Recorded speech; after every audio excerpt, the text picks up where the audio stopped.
We're in negotiations right now. They're doing it along with Marco, JD. We have a number of people doing it. And the other side, I can tell you, they'd like to make a deal. Number 1, 2, and 3 is they can't have a nuclear weapon. And they're not going to have a nuclear weapon. And we're talking about that. And I don't want to say in advance, but they've agreed they will never have a nuclear weapon. They've agreed to that. That's President Trump yesterday on negotiations with Iran, saying the regime has agreed to his key demand. It will not develop a nuclear weapon. The U.S. and Iran are now preparing for another round of negotiations, with Turkey, Egypt, and Pakistan taking the lead on efforts to broker peace. Meanwhile, plans reportedly underway to deploy troops from the 82nd Airborne Division to the Middle East, with the Rapid Response Unit reportedly expected to arrive this Friday. That's President Trump's deadline for Iran to reopen the Strait of Hormuz or have it reopened for them. Joining me now is Wisconsin Congressman Derrick Van Orden, a member of the House Armed Services and Veterans Affairs Committees. Congressman, thanks so much for being here this morning.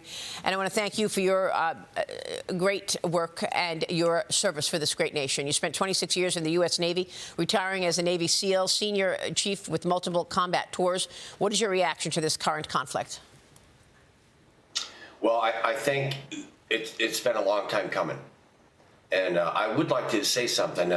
Someone on a fellow network, CNN, waited to get a response from the Iranian government concerning these talks. So President Trump said that he's been engaged in negotiations with the Iranian government. CNN refused to believe that, and they waited for a response from the Iranian government. And that's just, it's horrible. It speaks to the media and how they have been skewed to the left. So what's taking place now is what we want. And then it's movement towards peace. Yeah, I mean, it's shameful, but it's also laughable, you know, as if we're supposed to believe Iran on anything. They've been telling us that they don't have, you know, long-range missiles. And then over the weekend, they send 2 missiles toward the Diego Garcia Island and open up many people's eyes that they actually have access to a long-range missile, which is capable of traveling and hitting much of Europe. Suddenly now we've got European allies saying, oh, we will be with you, President Trump, and supporting the Strait. What are you expecting this weekend? Here's what I expect. I expect the Iranian regime, whoever the heck that is right now, to really acknowledge reality and that they've lost this conflict and that they're going to move towards peace because they understand if they don't, they will be eradicated. And what we want is the Persian people to be able to rise up and have self-determination. We want the Iranian radical Muslim mullahs to not be able to influence the Middle East and the world economic scenario negatively. We have to make sure that these folks cannot close a strait arbitrarily and cut off the world's oil supply. And that's what we're moving towards, and they get it now. And President Trump is stalwart. He's moving forward with Pete Hegseth, the fantastic Secretary of War, to make sure that the world itself can heal. That's what's taking place right now. It's amazing. Yes. And I want to make sure that everybody on the left understands that Donald Trump has been correct about all these things. Yeah. And we want peace in the Middle East and the world writ large. Yeah, I mean, the president is bold, has been bold, and reiterates in many ways this morning, Iran, open up the Strait or it will be opened up for you. Meanwhile, the Pentagon needs money. The House Budget Committee Chairman Jody Arrington is now in informal talks with Senate Budget Committee Chairman Lindsey Graham about potentially using a second reconciliation fund to fund the Pentagon and that $200 billion request in the supplemental money for the Iran conflict. Is that something you would support? Well, yes, and this is why. Every single American citizen that has been murdered by these radical Muslim mullahs in Iran is priceless. And every single American citizen's life that we can save is priceless. So when we start attaching a dollar amount to an American citizen, we're on the wrong path. So whatever it's going to take financially to make sure that these folks are no longer in power is worth it. It truly is. And again, Donald Trump doesn't think in an election cycle. Donald Trump thinks in generational cycles. And we need to put this money up front to make sure that these guys in Tehran no longer have the ability to negatively influence the entire planet, period.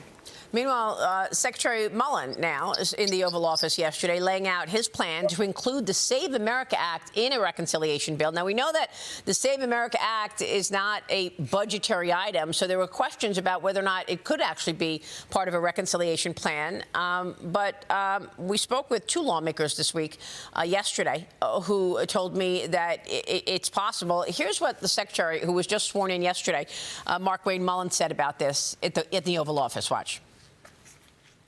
Lindsey Graham, the chairman, where the reconciliation will funnel through, he is committed to making sure we get reconciliation through.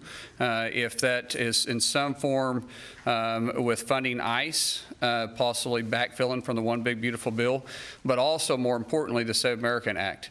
There's a framework that we can do through reconciliation, paying for it, put some of the policies that cost money in, because there's nothing more important than the Save America Act. I mean, that's what the American people want. So, Congressman, how do you see this? Listen to what Andy Barr and Joni Ernst said yesterday when I asked him about making the SAVE Act a budgetary item. Watch this. We do need to use the tool of reconciliation for all of these issues, I think. I think we do have the makings of a potential deal to fund partial DHS. But, Maria, this is... But you can't put the Save America Act into the reconciliation plan, you would have to recast it. You would have to change it and make it into a budgetary issue. How do you do that?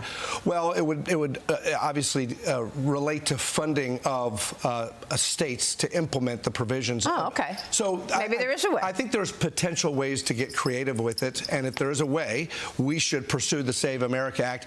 But we need to put the Democrats on record. Congressman, your reaction, what do you think? The only budgetary hope that you could get here is to partially defund states that don't have voter ID. And, you know, Andy and Jody are friends of mine, but I don't want to play tricks here. And I'm sick and tired of getting, you know, people on record. It means nothing. And the American people are sick of getting people on record. They're sick of these messaging bills. The Save America Act is very well named, and we need to have voter ID in all 50 states, period. So I personally have made a pledge to not vote for any bill that has come from the Senate to the House unless it has 80% approval or higher from the American people. I am done with this buffoonery. So the Senate is broken. My election certificate is just as valid as every member of the Senate, and I don't work for them. I don't work for anybody in Washington, D.C. I work for the people of the 3rd Congressional District of the state of Wisconsin, period. And I'm done with this. So these folks need to get off their you-know-whats and get on this Save America Act and get it passed. And that means get rid of this sitting around zombie filibuster, make these people stand up and declare to the American people why they don't want voter ID, and then get on with it. So this 60 vote thing, it's fantastic, but I'm over it. And so is the vast majority of the American people. Democrat, Republican, Independent, through all racial demographics, everyone wants voter ID. Do it now or just shut up and go home. All right. We will be watching your work, Congressman. Good to have you this morning. Thanks so much. Derrick Van Orden joining us. Thank you so much. God bless you.